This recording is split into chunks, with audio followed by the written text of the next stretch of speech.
ಕೊಲೆ ಕಾರಣ ಆಕೆ. ಆರೋಪಿ ಎಷ್ಟೇ ದೊಡ್ಡವರಾಗಿದ್ದರೂ ಕಾನೂನಿಗಿಂತ ಮೇಲಲ್ಲ, ಕೀಳಲ್ಲ. ಇಲ್ಲಿ ಯಾರು ಮುಖ್ಯರಲ್ಲ, ಯಾರು ಅಮುಖ್ಯರಲ್ಲ. ಯಾವುದೇ ವ್ಯಕ್ತಿ ಕಾನೂನಿಗಿಂತ ಮಿಗಿಲಲ್ಲ ಅಥವಾ ಕೆಳಗಿಲ್ಲ, ಎಲ್ಲರೂ ಒಂದೇಯ. ಇನ್ನು ಮುಂದೆ ಆರೋಪಿಗಳಿಗೆ ಪಂಚತಾರ ಉಪಚಾರ ಮಾಡುವಂತಿಲ್ಲ. ರಾಜಾತಿಥ್ಯಕ್ಕೆ ತಿಲಾಂಜಲಿ. ಅಧೀಕ್ಷಕ ಸೇರಿ ಎಲ್ಲ ಅಧಿಕಾರಿಗಳನ್ನ ಸಸ್ಪೆಂಡ್ ಮಾಡ್ತೀವಿ. ಕಡ್ಡಿ ಮುರಿದಂಗೆ ಹೇಳ್ತು ಕೋರ್ಟು. ಹೀಗಂತ ಖಡಕ್ ಎಚ್ಚರಿಕೆ ನೀಡಿದ್ದ ಘನ ನ್ಯಾಯಾಲಯ. ಸುಪ್ರೀಂ ಕೋರ್ಟ್ ಆದೇಶಕ್ಕೆ ಬೆದರಿದ ಜೈಲು ಅಧಿಕಾರಿಗಳು. ಕೆಲಸ ಉಳ್ಕೊಂಡ್ರೆ ಆಯ್ಕೊಂಡು ತಿನ್ಕತ್ತೀನಿ ಅಂತ ಪಾಪ ಅವರು. ಹೀಗಾಗಿ ದರ್ಶನ್ಗೆ ಯಾವುದೇ ಸವಲತ್ತು ನೀಡದ ಜೈಲು ಸಿಬ್ಬಂದಿ. ಇದನ್ನ ನಿರೀಕ್ಷೆ ಮಾಡದ ದರ್ಶನ್ ತತ್ತರಿಸಿ ಹೋದ ನಟ.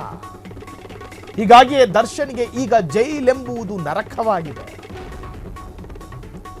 ಒಂದೊಂದು ಕ್ಷಣವೂ ಒಂದೊಂದು ಯುಗದಂತೆ ಭಾಸವಾಗುತ್ತೆ.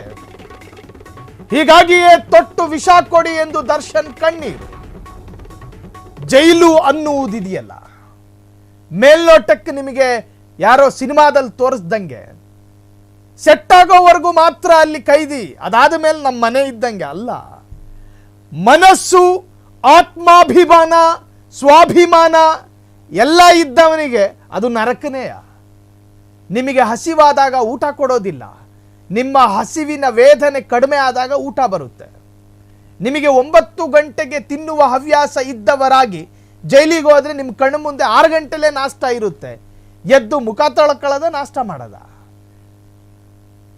ನಿಮ್ಮ ಜೀರ್ಣಕ್ರಿಯೆಯ ವ್ಯವಸ್ಥೆಗಳೇ ಅಲ್ಲೋಲ ಕಲ್ಲೋಲ ಆಗಿರ್ತವೆ. ರಾತ್ರಿಯ ಊಟ 6:30 ಬಂದು ಬೀಳುತ್ತೆ. ಕಾಫಿ ಕುಡಿಯೋ ಟೈಮಲ್ಲಿ ಊಟ ಮಾಡ್ತೀರಾ?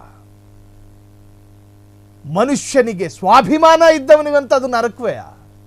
ಕಳೆದ ಬಾರಿ ಪವಿತ್ರ ಗೌಡ, ಈ ಬಾರಿಯ ಜೈಲು ವಾಸ ಅಲ್ಲ, ಕಳೆದ ಬಾರಿ ಮಾತಾಡ್ತಾ ಇರೋದು.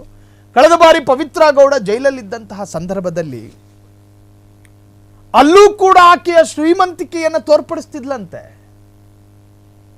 ಅದ್ಯಾವುದೋ ಹಬ್ಬ ಹರಿದಿನ ಬಂದಾಗ ಇಡೀ ಕೈದಿಗಳಿಗೆ ಸ್ವೀಟ್ ಕೊಡುವಂತ ಪ್ರಯತ್ನ ಅವಳಿಂದಲೂ ಕೂಡ ನಡೆದಿತ್ತು ಎಂದು ಹೇಳಲಾಗ್ತಾ ಇದೆ. ಅದರ ಅರ್ಥ ಜೈಲಿನ ವ್ಯವಸ್ಥೆಗಳು ಎಷ್ಟೊಂದು ಸಡಿಲಿಕೆ ಆಗಿತ್ತು ಅನ್ನೋದು. ಪಶ್ಚಾತ್ತಾಪ ಕೇಂದ್ರ ಆಗಬೇಕು ಕೈದಿಗಳ ಪಾಲಿಗೆ ಜೈಲು. ಪಂಚತಾರ ಹೋಟೆಲ್ ಆಗಬಾರದು, ಪಶ್ಚಾತ್ತಾಪ ಕೇಂದ್ರ ಆಗಬೇಕು. ಚಿತ್ರದುರ್ಗದಿಂದ ಒಬ್ಬ ಸಣಕಲ್ಲು ವ್ಯಕ್ತಿಯನ್ನ ಕರೆತಂದು ಆತನನ್ನ ಬೇರೆ ತರಹದಲ್ಲಿ ಪುಸಲಾಯಿಸಿ ಪಟ್ಟಣಗೆರೆ ಶೆಡ್ಡಿನಲ್ಲಿ ಆತನನ್ನ ಅಂಗಾತ ಮಲಗಿಸಿ, ಸಣಕಲ್ಲು ವ್ಯಕ್ತಿ ರೀ ಆತ, ಸಣಕಲ್ಲು ವ್ಯಕ್ತಿ. ರೇಣುಕಾಸ್ವಾಮಿ. ಕ್ಷಣ ಕ್ಷಣದ ಸುದ್ದಿಗಳಿಗಾಗಿ ಫ್ರೀಡಂ ಟಿವಿ ಸಬ್ಸ್ಕ್ರೈಬ್ ಮಾಡಿ, ಲೈಕ್ ಮಾಡಿ ಹಾಗೂ ಫಾಲೋ ಮಾಡಿ. ಹೊಸ ಸುದ್ದಿಗಳ ನೋಟಿಫಿಕೇಶನ್ಗಾಗಿ ಬೆಲ್ ಐಕಾನ್ ಮೇಲೆ ಕ್ಲಿಕ್ ಮಾಡಿ.